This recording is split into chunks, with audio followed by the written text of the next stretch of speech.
love life? Do you love life? Do you really love life? Do you love life? Welcome to the We Love Life podcast. Together we'll explore how the church is being united and mobilized to create a culture of love and life. Through inspiring conversations with pastors, ministry leaders, and business owners, we'll dive into stories of transformation, faith in action, and the incredible impact that happens when the church comes together to shine the light in the darkest places in our world. Join us as we learn how God is moving through His people to create a culture of love and life that will bring an end to abortion and the orphan crisis. Stay tuned.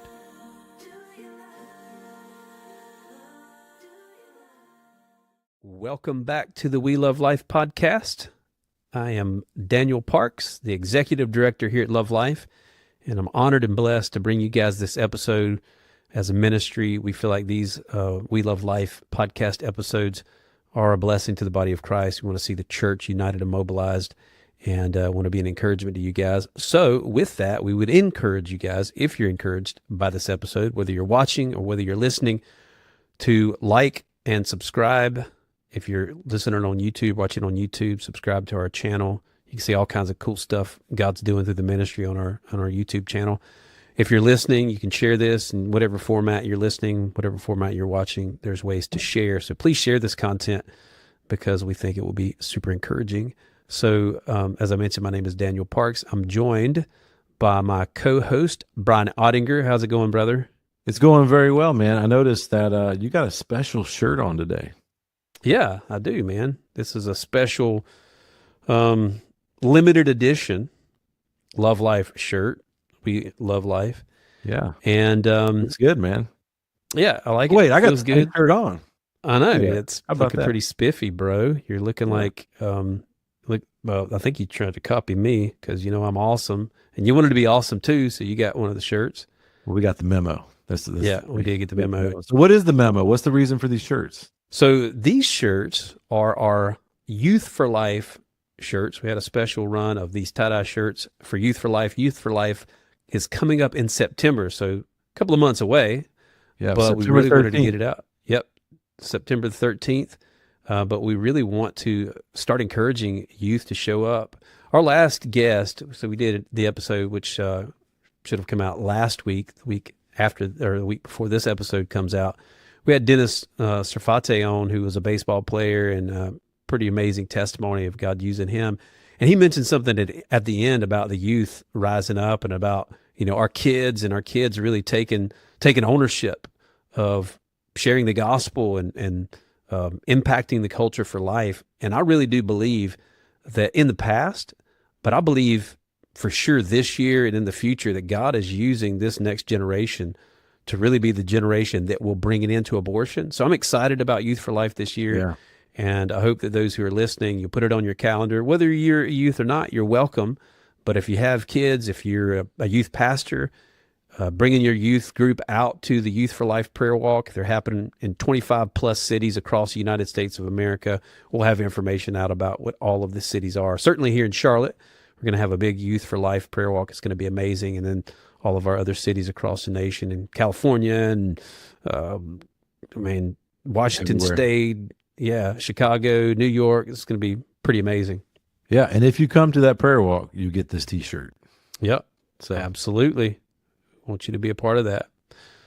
So, man, before we jump in, I'm excited about having JD on the podcast. But before we jump into that, Brian, anything going on in your life, anything, man, that you think would be an encouragement to those that are listening, that are watching? yeah, I'm still saved. Yeah, that's good. I haven't lost Praise my God. salvation because you can't, Amen. Daniel. No, actually, man, I'm excited about two things. One is I had an amazing week last week. Do an annual camping trip with a good mutual friend of ours who's been a podcast interviewee in the past, Scott Horde. We went to Zion National Park, and it was 100% amazing. Highly encourage anyone to go, especially if you go around this time of year. It's before you kind of beat some of the crowds and stuff like that. There's 3 massive hikes we did: Angel's Landing, the Narrows, and the Subway, which are probably like the 3 most well-known hikes, and we got to do them all. That was amazing. And then I'm looking forward to next month. 2 of my sons in the military will be coming home, and so that's a big deal. My 3 oldest sons serve United States Navy. One's in Japan, one's in Nebraska, and one's in Florida. And two of them will be home next month. So That's cool, really, man. really excited about that, man. Thanks for asking. Yeah. Yeah. The same time that you were there out in the amazing Zion National Park, I wanted to go to that, but just couldn't swing it. I actually scheduled a trip with some local guys to go on the Appalachian Trail. We went to Virginia, and we saw two of the most beautiful peaks on the Appalachian Trail there in Virginia. We saw Dragon's Tooth and McAfee Knob, and it was amazing. But I think the most amazing part is being out in the woods with some men. Like I kind of think I have this sort of theology of the woods that I'm not sure that I shared it before, but I've shared it with you guys, I'm sure, but I don't know if I've shared it on the podcast. And it's this, that I think as men especially, that we need to touch nature. We need to be exposed to that which is raw and uncontrollable. There was one night, that Friday night when we were out there, that it just busted out raining. I mean, it was like buckets of water being dumped on the place we were camping. Thankfully, we had tents and there was a shelter area there that we were able to be under, and it didn't really, it didn't mess up our trip. But it's like, man, I can't control that. It's not like I can go over here in my hallway and turn to the thermostat and put it on whatever temperature I want. We can control everything in our day-to-day life. Everything around us is fake. Even the table I got here is fake. Even I got a tree over here that's fake. It's a fake tree. I think we need to be in the woods, man, where there's real stuff that you can't control, and be around other men from time to time. Yeah. And I was thinking as I was hiking that, because the second day, it was a 10-mile hike, and 10-mile hikes, especially when you got almost 30 pounds on your back, when your backpack, is pretty challenging. And the last little bit of that hike was pretty much uphill. And I'm like, man, this sucks. This is not fun. Why am I doing this? Yeah. And then it was like, well, I'm doing this because I need to teach my body, man, you need to set goals. You need to set, you're going 10 miles, you're going to go 10 miles. And you got no choice, right? At that point, there's nothing I could do. Yeah. And then it helps you in one sense. One of the brothers was saying, being out in the woods like this just helps me appreciate furniture, stuff I don't think about on a daily basis. I get to the campsite and we have a little chair that folds out, but it's nothing like sitting on your recliner at home. It helps you appreciate food. You got food you're eating out there, but it's not like real food. Yeah. So I don't know, man. I think exactly. Yeah, for sure. A toilet. What's funny is I hate tuna, and my family likes tuna. And I remember the first time you took me hiking, Daniel, on that same path you were just talking about. And you guys busted out the tuna kits, which, if you don't know, it's a little package of tuna. There's mayonnaise, relish. You mix it together, and then you put it on a cracker. And you got me one, or Jade got me one. And I remember eating it, and I was thinking, this is like the greatest thing I've ever had. So just appreciate anything. Like, you could sprinkle some for sure Montreal seasoning on a piece of cardboard, and I'd probably be like, this is delicious. Yeah. Yeah. Anyways. Yeah. Yeah, well, maybe that's a whole other episode we'll do at some point, man. We'll call it Men Need to Be in the Woods. Sure. But speaking of men, we got a man's man on the podcast this week. Our brother Jonathan Devore. We call him JD. And so Jonathan Devore, JD. You can call him either way. Just don't call him late for dinner, right? That's right.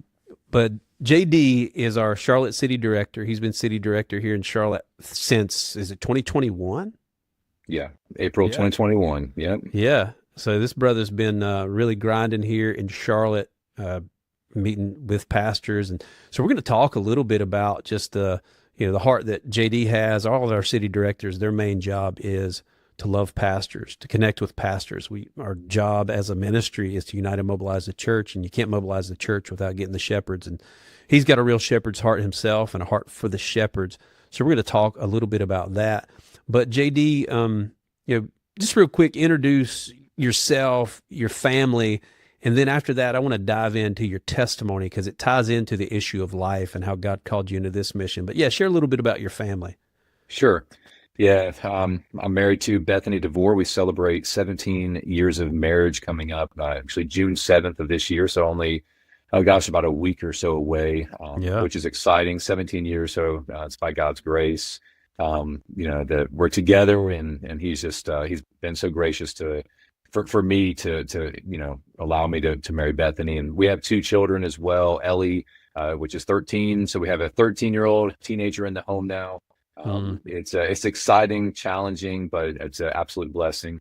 And then my mini me, which is Elias, he's 9 years old. He's zealous and passionate, just like I am. But yeah, that's just a little bit about me. I'm originally from Florida, Ocala, Florida. Go Gators! Of course, I got to throw that in there.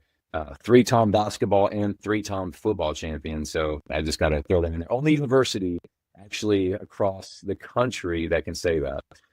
But yeah, born and raised in Florida, moved up here when I was 12 years old. So I've been in Charlotte now for since 1990. But so I call Charlotte, North Carolina, is my home. And it's just a blessing and honor to step into the role of city director, as you mentioned, since April of 2021. I have an extensive background of sales and actually working with Brian, Fortune 500 company, years ago. And when he made me aware of the opportunity for there to be city director in Charlotte, as Andre was kind of going more to a regional role. I prayed about it, sought the Lord, had some interviews, and by God's grace, he confirmed that this is where he wanted me to be. It's a blessing to be. Yeah, man, it's an honor to serve alongside you, brother. Yeah, a lot of people probably don't know this, Daniel. I don't even know if you know this, but Jonathan and I have been friends since like 2012. So I got born again in 2010. Jonathan probably knew me when I was like still smoking cigarettes and like had long hair. I met you one time. Lord, I remember we were at Tony's Pizza. He met me before I was a Christian. Yeah, Okay. so we prayed for you, man. We literally had Brian's name on a whiteboard. I was going through a Way of the Master evangelism class and going out and sharing the gospel. We just had names of people that we wanted to see come to Christ, and Brian's name was on there. And when Norm shared that he came to Christ, it was like, wow, it was amazing. Like, to be able to cross the name off. But yeah, I met Brian briefly, but to see, gosh, what God has done in his life too has been, it's just been miraculous. Dude, hey, thanks for praying for me to get saved, bro. Dude, it was. He It's praised pretty you cool, into the man. kingdom. Bro, come on. It was pretty awesome, man. It was. It's just like, funny. there's his name, and Yeah. man, he came to Christ, like Dude, check mark, Like, I remember getting saved, and there was like people that after I got saved, they're like, we prayed for you to get saved. And at the time I was like, oh, cool. Thanks, man. And like 15 years later, I'm like, dude, thank you so much. And I remember I actually walked in that class because Norm invited me to it after I got saved. He's like, now you got to share the gospel with others. So I go the way of the master class, and I see my name on the board crossed off, and I was like, what is that? He's like, well, you got saved. So we're moved on to the next guy. I was like, oh, that's what Christians do. They share the gospel. They pray for people. I thought that was normal, right? And it should be, right? It is normal. Make that kind of Christianity great again, right? Amen. Thank you, JD. Yeah. Well, brother, I want to dive into a little bit of your story. And, many of us on our staff, many of those on our staff have abortion in their past. And Brian has shared in the past that he has abortion in his past, and, how God brought him through, healing, and how God used that even to draw him to himself. I want you to share a little bit about, because that's your story. And I want you to share just a little bit about how the Lord brought you to himself, even the abortion story, and then ultimately how that translates into you being involved in this battle. Absolutely. Yeah. So like I said, born and raised in Florida, kind of grew up in, a church home as well, a church family, very involved whenever the doors were open. We were there. Even up when I was 12 years old, never really landed at a church. My parents went through a divorce, and my mom and sister moved back to Florida. And I stayed here in Charlotte with my dad. Through that really started to create in me, some anger and some issues when it comes to just feeling abandoned, confused, not really knowing why my family was now split apart. Just here with my dad, and which through that started to enter into drugs and to partying. So it was really a decade, just really out of control, just drugs and alcohol and women, and just really running after myself and after flesh, and too many stories that I will not share here, but I was really just a rebel to God's will. I think God is really what it boiled down to.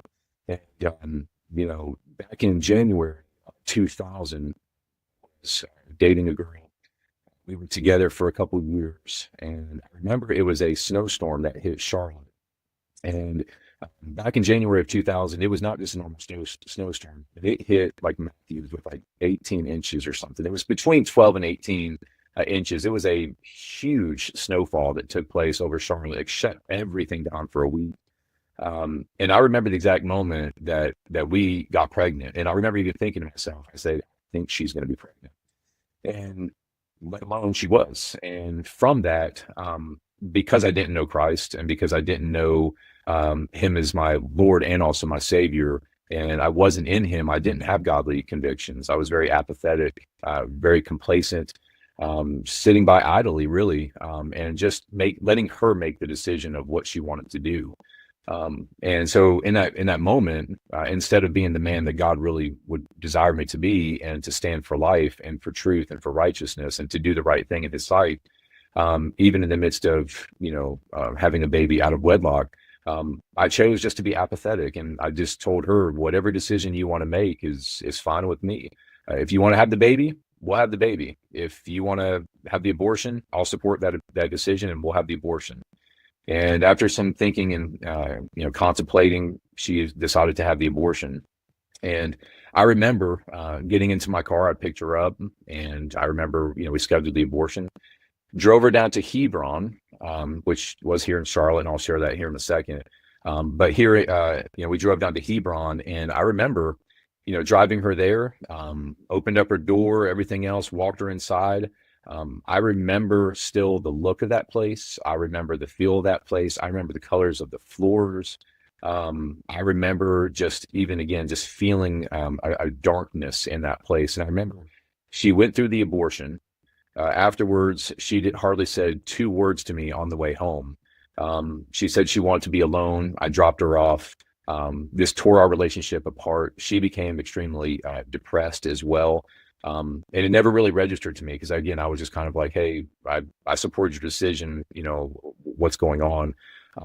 And so we brushed it under the rug, but our relationship basically fell apart. And then from that moment, just again, continued to lead just to other women and drugs and alcohol. And then in October of 2006, after I broke up with another girl that I was dating for a while, I was just kind of at wit's end, and, I was not really sure like what was going on in my life. My brother actually invited me to church and said, we would love for you to come. And I'm a man of my word, even without knowing Christ. I said, you know what? He said, will you commit to coming to church for 1 month? And I said, sure. And, even coming to church on 2 hours of sleep, hungover, probably smelling like a liquor cabinet, I was still showing up to church.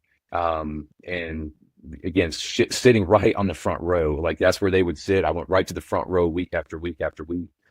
And then it was on October 2nd, 2006 when Jesus saved me. And I remember that day.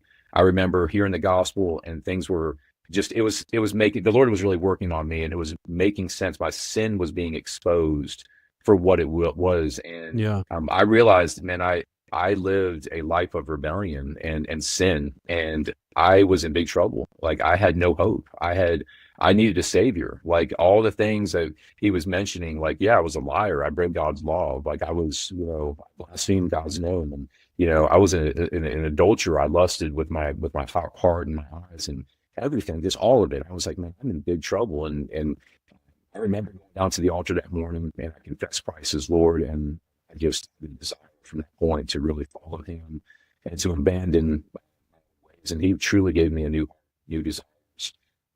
And from that moment, after Christ saved me, through a lot of discipleship and, of course, sanctification, giving up things that I was clinging on to, and things in the flesh that I had to release, and walking in the Spirit, he really just prompted me. It was like he revealed to me almost this remembrance of my past, and that past was my abortion. And from that moment, I actually started going out to Hebron. Even before really Love Life existed. And I remember going out there and even meeting Adam Tennant out there a couple of different times. Even a few times I would go out there and I would just preach the gospel. I would just go out there even with the fence and everything. And just because I was so burdened, by that place. And I remember thinking, man, in 2000, there was no church here. There was nobody. I didn't hear anybody's voice, proclaiming life over Hebron. Yeah. And that's not to throw shade or to look back, and God's sovereign over all those things.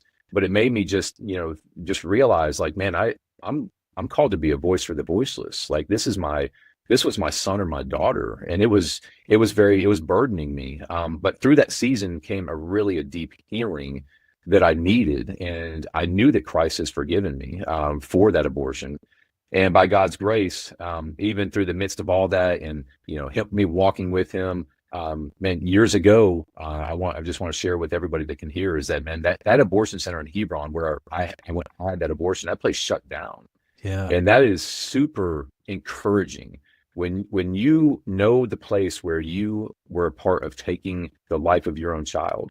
And I was actively involved with that. I may have been apathetic, but I was equally responsible, maybe even more responsible, than even she was. And I sat back apathetically, but to see that place shut down, it brings so much joy to my heart that there's no more death and destruction that happens there, because of, really the result of, sexual immorality and sin. But yeah, to see that, though, to see the tangible fruit of prayers and the church being out there, believing in faith that God's going to shut it down, and for that to come to fruition, is super encouraging. So, that's just a part of my story. And then again, kind of leads me to me taking this position as Charlotte City Director, and stepping into my role here. And just what an honor it's been so far to continue that fight, for life here in Charlotte.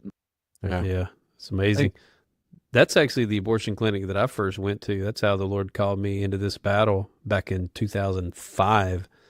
I was brought out there, and the first time I really saw the reality of abortion, tragic truth right there. And so, to see that place shut down a couple of years ago, super encouraging. Yeah. Thanks for sharing your story, Jonathan. I've got to hear you share your testimony at the prayer walks many times with eyes full of tears. And I know that God's using it to, just like my testimony, help bring healing to men, which oftentimes we think about abortion, the issue of life. It's a lot of times squarely focused on the woman, and we forget that it takes two to tango. It takes two to make a baby, and there's a man responsible, and there's also a man who's suffering too. So thank you for that. And I do want to just kind of ask you a little bit, for some of our viewers and listeners out there, when they hear stuff like Charlotte City Director, or they think about us doing prayer walks. Sometimes people think pastors only work 1 hour a week on Sunday. And so we know that city directors, and we know pastors are doing a lot more than just 1 hour a week. We know that you help with prayer walks, but can you help some of our listeners understand what it takes to be a city director? What are some of your daily duties, things you're doing Monday through Saturday? Yeah, to be in this role and responsibilities, number one, like I said, it truly is an honor. This is a ministry that truly is at the tip of the spear in a lot of ways, but also is just able to offer so much grace and compassion at the same time. We offer truth and hope. But the roles and responsibilities, what I do is, of course, I desire to, just like the mission statement, unite, mobilize the church here in Charlotte to create a culture of love and life that will result in an end to abortion and also the orphan crisis. And it takes a voice to be able to do that. So my number one responsibility and role as a director, and it's been said often, is number one is to love pastors. Yeah.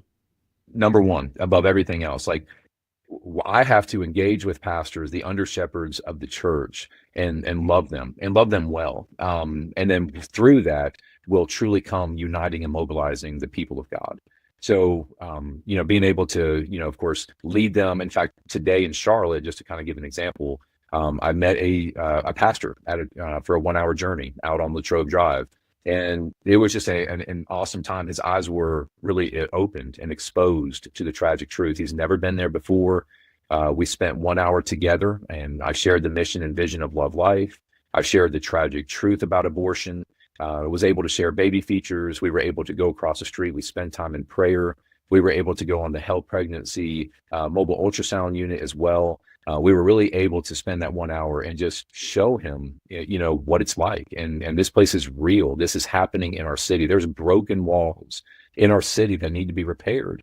And it's the responsibility of me as a director to show the pastor this as well.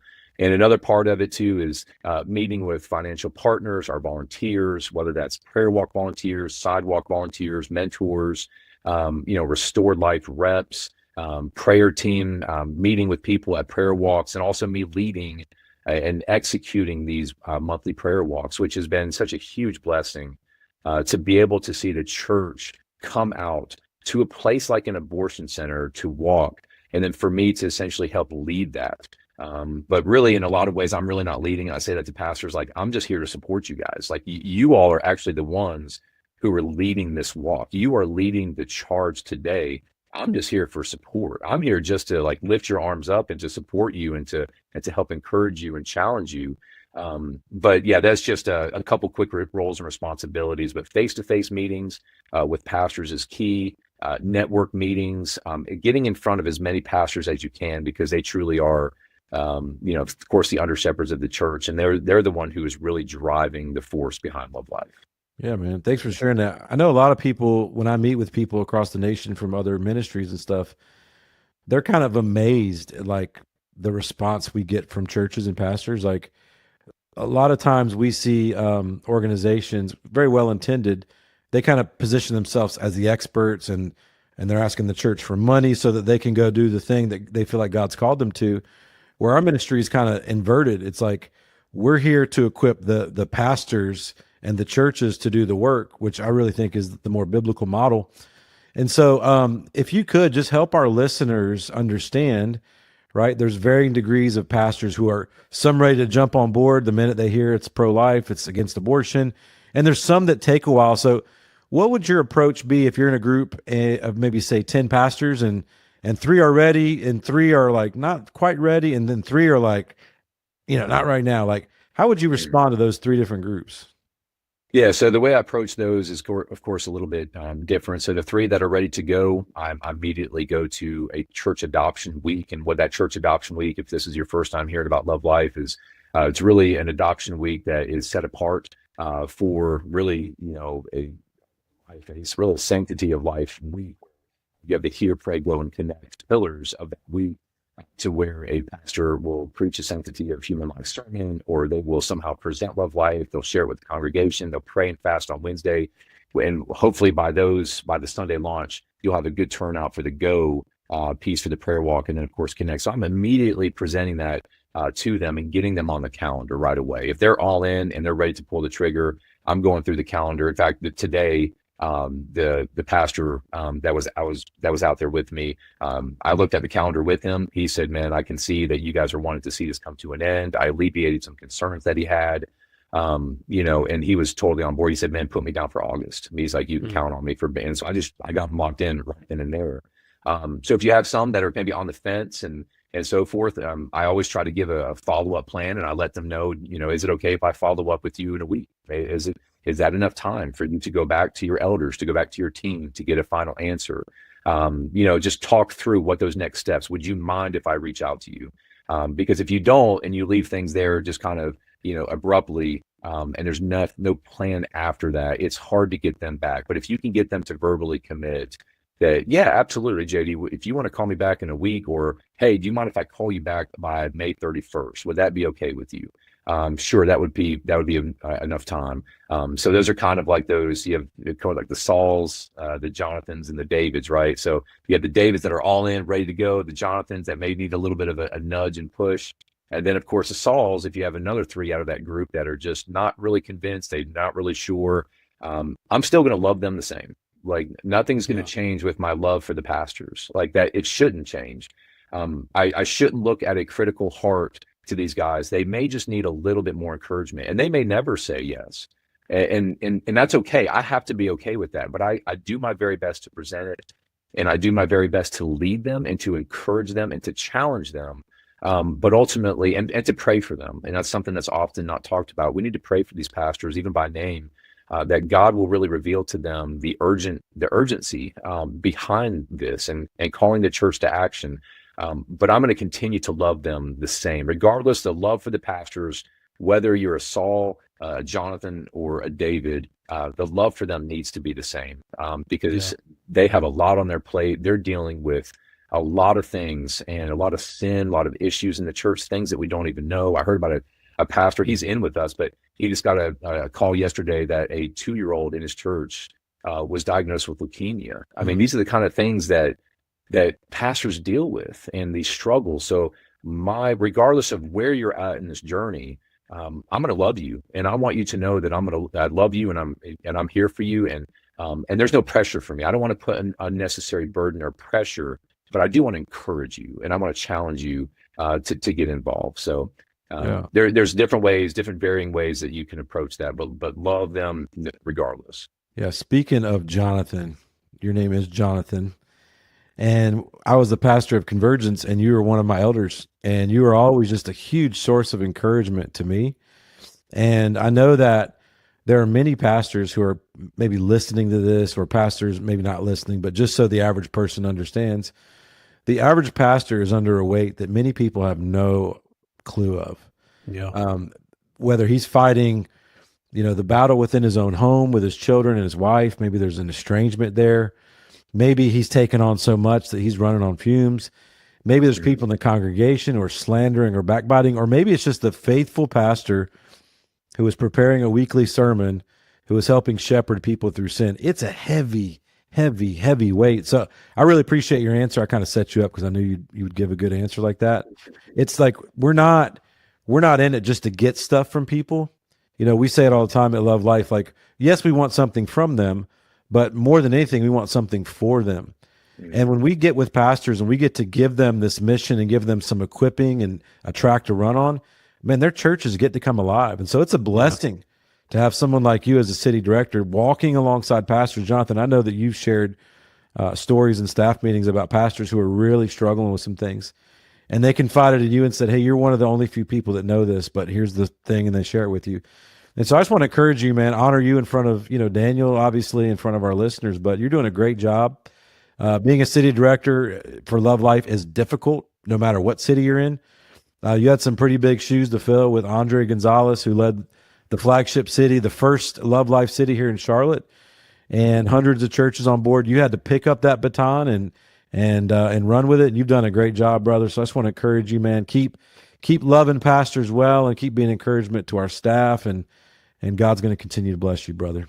Yeah, thanks, man. I appreciate that encouragement, and you're so right. Like we say it often, many pastors are overworked and they're underpaid, they're undervalued. Many are understaffed. Sometimes they are everything. In fact, there's pastors out there that they are the worship director, they're the lead pastor, they are, it's just amazing that the weight that they carry. So if I can help just be an encouragement and love them, man, that's such a blessing. And it's really, it's people like, Daniel and you, Brian, too, the people that I get to do this with, and including pastors, including volunteers, including our donors. That is really the most special part about this ministry. It's who you get to do it with. And that is such an encouragement, and it's a high honor. So yeah, pastors, when they're dealing with, all this stuff, one thing that's worked well for me is when I go into a meeting with a pastor, yes, I know in the back of my mind, there's probably some things Love Life related I want to talk to.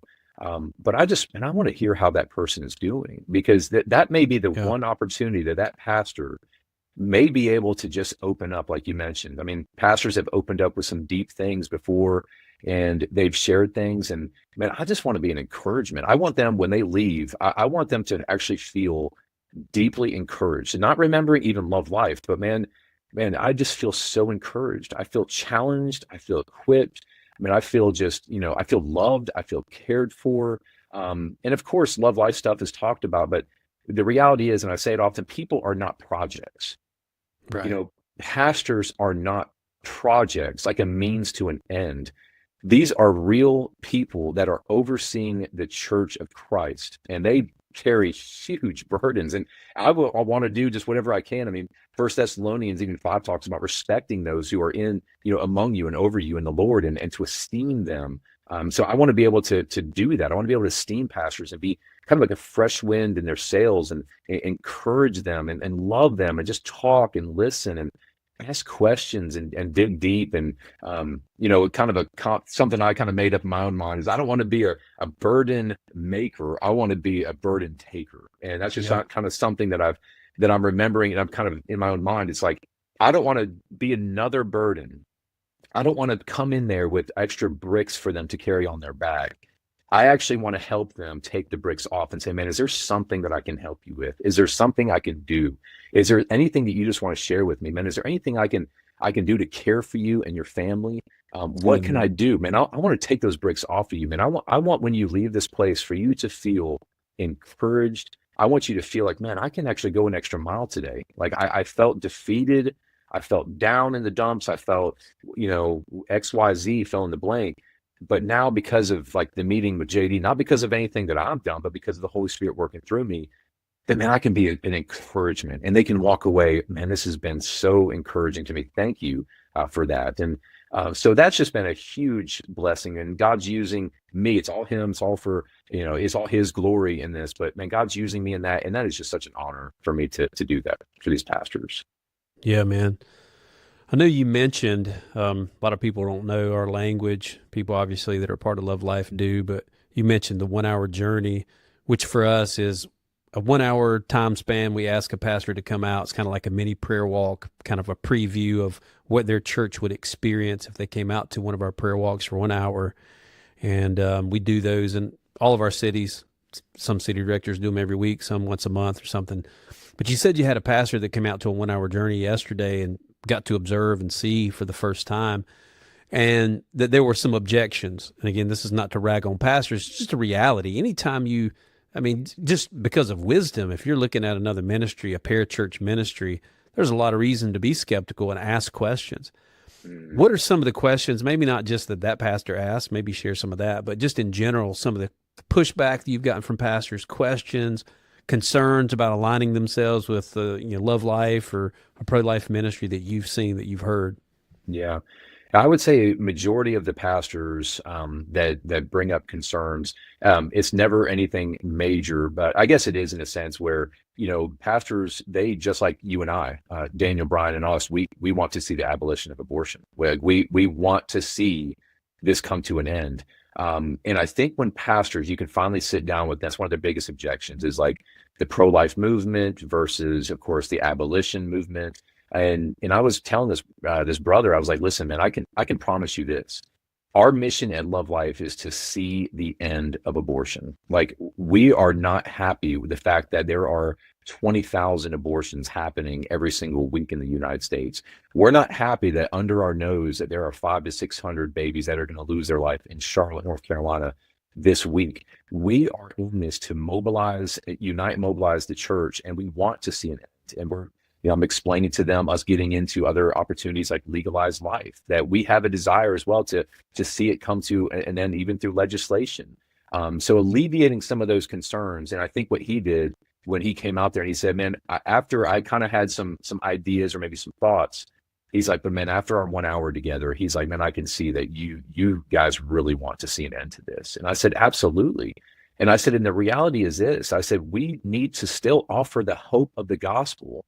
Yep. And offer the help of the local church. And the reality is, even if abortion was abolished tomorrow, like, the church must be ready with house of refuge churches across this nation, ready to receive these moms and these dads and these families in their time of crisis. And so when you start speaking this language, it alleviates some of those concerns. They're like, man, like, you're approaching this from a holistic approach. This is really being the hands and feet. It's not just pointing fingers. It's like, man, how can we holistically not only, again, offer the hope of the gospel, hope of the church, but how can we help them? How can we disciple these moms? We're plugging them into mentors. So some of those issues have arisen before, but when you really start talking about it, and he said he still wants to get together for lunch sometime, in mid-June, but he's already he's already committed to an adoption week. But he's already processing, thinking through, man, how can I present some of this stuff to, my congregation and so forth. But those are some of the concerns that I typically face. Other than that, most pastors, they never really verbalize, like, if there's another underlying issue. They never really verbalize maybe if there's something else. Because we know, listen, this can be a very touchy subject, a controversial in a lot of ways. There's people in the congregation that have had an abortion and they don't want to speak about the issue. There could be some underlying things like that, but I would say by and large, it's seeing this come to an end. Yeah. Yeah. Yeah. It's funny. You get pastors on like two complete ends of the spectrum, right? When I'm talking about Bible preaching pastors, right? You get some pastors like, hey man, I preach the Bible, I preach against abortion, but I think we just preach the gospel and God handles it. And I don't want to get involved in a political thing. And then you get pastors that are like, hey, it's not just us, talking about abortion. We need to handle it on a political level. You get pastors from complete ends of the spectrum and everything in between, and a lot of objections. I know you have fielded a lot of objections over the years for churches that you're trying to get to adopt a week and they don't want to because of this thing or that thing.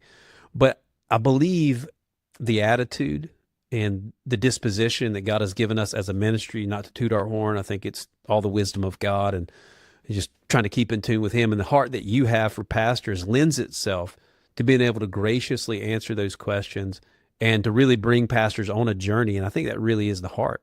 That's what we call it, a 1 hour journey. We call, when they adopt a week, it's the 40-week journey of hope. Adopt one of the weeks of the 40-week journey of hope, because it is bringing pastors on a journey. And your disposition and your attitude, as you really articulated it with pastors, is I'm not trying to twist their arm. I'm not trying to just get them to do a thing. I want it to benefit and be a blessing to them and their congregation. Yeah. That's so valuable, man. Yeah. Share, if you could, just maybe, I'm sure you've got so many stories, but stories of pastors that you've seen as they've adopted a week and their church has come out to the prayer walk. Pastor preaches a message on life. Their church prays and fasts on Wednesday. They come out to the prayer walk on Saturday. Share a story, if you can, of a pastor whose really whole congregation was changed. I'm thinking of one in my mind right now, but I'm sure you have plenty. Yeah. So just to back up real quick before I share that too, the 1 hour journey, I want to share this because I see you guys, your t-shirt. So I want to share a really quick story about 1 hour journey and really the ministry that we do during that 1 hour. A few weeks ago, I was doing a Youth for Life little luncheon, and there was just a small handful of youth pastors, and gave them the Youth for Life t-shirts and just being a blessing to them. We were spending time across the street at the abortion center on Latrobe Drive here in Charlotte, and we're praying together. And then right before our there was a car that was coming out, and actually one of our sidewalk counselors was there talking to them. It was a very confirmed choice for life. They told the sidewalk counselor that they chose life right in that moment when we were praying, and that was during a 1 hour journey. So I just wanted to encourage, whoever's listening, that just even being there, going, like plugging into, a city director in your region, in your area, going to one of these 1 hour journeys, it's really just, it's amazing to see that God truly does move. And then even in the midst of that, seeing a mom choose life was so encouraging for them. Yeah. It was just life-giving. But yeah, so some of the churches that, have adopted with Love Life, you're leading them on this journey. I remember specifically there is a pastor here in Charlotte. He was invited by another pastor to come out.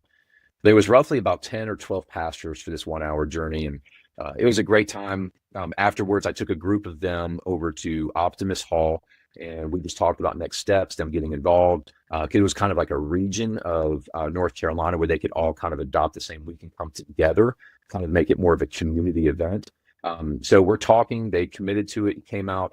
After a few times of this pastor and his church coming out, I was giving a call to connect at the end of the prayer walk, just asking what would, God have you do? Like, just, again, deny yourself, pick up the cross and follow him. And he just felt so convicted that even though he's a pastor, he was in the process of becoming a House of Refuge church. He was in the process of supporting us monthly as a financial partner, all these things. But he looked at himself, and God was examining his heart and saying, but what are you going to do? And he was so convicted, but also encouraged, that he shared with his wife, I think I need to start volunteering at the prayer walks. And this was last year. And he felt so encouraged, and he started coming out, literally a lead pastor of a church, not only preaching a sermon on Sunday, not only overseeing the flock there, not only, again, becoming a House of Refuge, not only pouring into the mission and vision of Love Life financially. He's like, I want to come serve and I want to get there early. I want to set up. I want to tear down. I want to do whatever, JD, that you need me to do. I'm in. And he has been so faithful. And it's like, I'm going to get kind of emotional talking about it because this guy gets it. And he's like, man, I am all in. To see that happen from a 1 hour journey, had no exposure to the abortion tragedy that's taking place. And for, like you said, Daniel, like to see this journey in his life and over a season, for him to take that next step, for him to do all the things, everything that I'm mentioning, he's like, man, JD, we're in. I'm going to help. But for it to hit him personally, to say, I need to start coming out and I want to help with the prayer walks. What can I do? Was so encouraging. And that's just one of, like you said, Daniel, so many where pastors are challenged, they're encouraged, they want to go more. They want to do more. I mean, I had a pastor a few weeks ago at the prayer walk quickly, just said, hey, listen, I want to give more financially. He's like, we're in this season right now where we can't. He's like, but man, we want to do more. I want to give more. And just to see that kind of stuff take place is really encouraging. Just being able to see these pastors just have a further burden and also be encouraged. Like when we're looking at, I mean, 6,500, 6,600 babies saved now. Yeah. I mean, to see these numbers and to see God moving, and they get to be a part of it. So it's cool to see pastors come on board and catch the vision and go further as well. Yeah. Yeah, that's good, man. Yeah, that was the same pastor I was thinking of. And I know we're getting some mentor applications from folks in this congregation that want to become mentors and stuff. So it's not just him being moved, but his congregation's being moved. And it's like so cool to see that. We're kind of running up against the clock here, so we'll wrap up in just a minute. But I did want to plug the Pastor Pledge. Won't be able to dig too deep into that, but you guys know that have been watching, that have been listening, have been even following us on social media. We've been talking about the Pastor Pledge, where we're asking pastors to sign a pledge. That pledge is essentially appealing to Donald Trump to defund Planned Parenthood because they kill more babies than any other entity on the face of the planet through abortion. And so our tax dollars shouldn't go to those pastors. But also pastors are pledging to be a place where men and women can run to. They don't have to run to Planned Parenthood. They can come to the church. So if you could just briefly talk a little bit about maybe some of the reception you've gotten from pastors here in Charlotte. I know I've seen pastors coming through that have signed the pledge. I get the notifications, and I've seen so many from Charlotte signing that pastor pledge. Maybe just speak a little bit, if you could, JD, around the reception of that. Yeah, I mean, overall, I mean, you get some pastors, they don't want to put their, name or signature on anything, and that's a very small amount, but it's really encouraging, the overwhelming response. As soon as I started telling people about this, they're like, I mean, it was actually, I kind of jumped the gun. This is before it even went live, and they were like trying to sign up. I was like, whoa, hold on. It's coming down the pipe. This is going to happen, but just let's pump the brakes for 1 second. Just give us a few days. But it's encouraging to see these pastors. They're like, man, absolutely. Like, this is a no-brainer. Like, why would I not sign this document? In fact, I had a pastor, I'll read the text. He said, hey, Jonathan, I have signed it. This is an awesome thing to be a part of, and it is an honor to have my name on it. And so that's the kind of response that we're getting. And I was a part of a pastors network yesterday, and I kind of plugged Pastor Pledge, and it was in front of about 20 pastors. But to look around the room, I'm looking around, I'm like, man, a majority of these pastors have signed this pledge. I was like, yeah, that's awesome. Like, and there's only a few, and I've already been following up like with them today. Like, hey, I know I mentioned this, would love to get your signature. It's still not too late. But an overwhelming response is people are really excited to put their name on that. And they are, again, they're believing in faith. Like, this is just the beginning. Like this is going to be the collapse, not only of Planned Parenthood, but also the collapse of abortion in our nation. Yeah. Amen. Well, brothers, we're going to wrap this thing up. I know we could share so much, and you have a wealth of knowledge and experience in engaging with pastors, JD, and so what you bring to the table is amazing. I do want to encourage the folks that are listening. Of course, you could reach out to us, Love Life National. Just go to our website, lovelife.org, or you can reach out to us, info@lovelife.org.